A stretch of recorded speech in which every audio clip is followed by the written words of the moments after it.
Hi guys, another vlog na naman. It's me, MJ, not you, it's me. So ayan, nagsusuklay na ako kasi papasok na tayo sa school. Ayan, nakalabas na tayo ng bahay. Outfit check muna tayo. Naka face mask tayo kasi nagsisipon tayo. Ayan, nakasakay na. Tapos bumaba ulit kasi nasiraan kami ng jeep.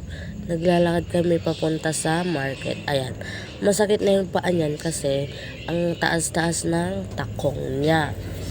Tapos nakasakay na ulit kami guys. And fast forward, andito na ako sa school. Tumaas na ako sa overpass. Yes, promises. Ayan, pababa na and nakita ko na ang mga barkada kong kupal. Kupality. Magpa-flag ceremony kami ngayon kasi it's Monday. Ayan. Ayan ang mga barkada kong plastic.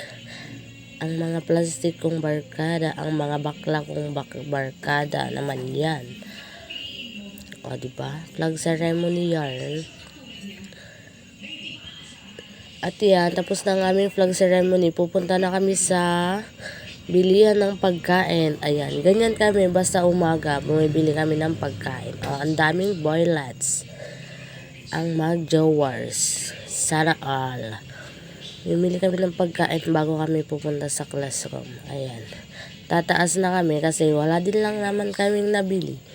Nagtambay lang kami doon ba. And ayan. For the school ang person na yan. Mag-iskulan muna. Tapos ko na yan pero inulit ko lang kasi iba-iba. Dapat alphabetically arranged daw sabi ni sir. Ang arte-arte, di ba? For the sulat na ulit ang personability. Padila-dila pa ang person. Tinatapos ko na kasi mali-mali yung naisulat ko. Di ba? Ang gulo niya mag-video. At yan, wala kasi si Captain kaya ako yung inutosang magbunong lahat ng mga papers na na-check na ni sir namin. Kasi ako yung first kagawad ng school, diba? Ng classroom pala, hindi school. For the bunong, ang personability. Maingay talaga kami dyan guys, hindi lang namin pinapalata diba? Ang aga-aga pa lang kakain na naman. Ayan ang barkada kong ambing. Lahat ng pagkain ko dapat binibigyan ko siya. Kasi pag hindi mo yan binigyan, magtatampo yan. Diba? Titingin ulit. Ganyan yan. Pag may pagkain ako, dapat may pagkain din siya. Magsusulat na naman ang person kasi ang daming pinapagawang activity. Charot. Sinusulat ko lang dyan yung pangalan namin. Kasi tapos na ng kaklase namin. Diba? And then, bibili ulit kami dyan ng pagkain. Kasi nagugutom na naman ang mga person. Diba? Ganda-gandahan na naman ang mga tatlo. Pak. Kala mo naman, hindi naka-skirt. Bibili na kami ng pagkain. Tingin-tingin muna kami dyan kung anong bibili namin. Kaso, nag-decide kami na mag-so fast na lang. Yan, so fast. And a rose caldo. Nilalagyan ko dyan ng chili oil para masarap siya. Masarap naman na siya, pero lagyan mo ulit ng chili oil. Para mas masarap. And then, fast forward, pabalik na kami ng classroom. Ayan ang mga kasama ko.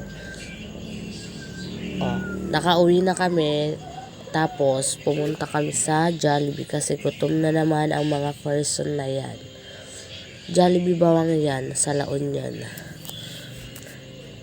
Magja-Jollibee daw kami. Hi kapatid, welcome. For the order na kami dyan kahit wala kaming pambayad. Go-order lang kami dyan kahit wala kaming pera guys. Ayan. Magbabayad na ako pero kinuha ko pa yung pambayad niya. Kasi hindi pa siya nakakabayad sa akin. Ako na nga nagbayad. Ako pa kukuha ng pagkain. Diba? Ang galing talaga nila. Sila for the upo lang dyan. Oh, ako na nagbayad. Ako pa yung kumuha ng pagkain. Oh, happy na naman ang person kasi craving satisfied na naman siya. Tapos, let's eat kasi gutom na ako. Siyempre, pinili ko dyan yung pinakamalaking chicken. Bahala na sila sa buhay nila basta malaki yung chicken ko dyan. For the eat na kami dyan. Diba? For the eat, for the eat, for the eat. Ang mga person kasi nagugutom na naman. Lagi silang gutom. Basta sila yung mga kasama ko, mauubos ang peha. At least hindi sa diaper at gatas ng anak. For the sighot na naman ako person kasi malamig na naman ang ininom, diba?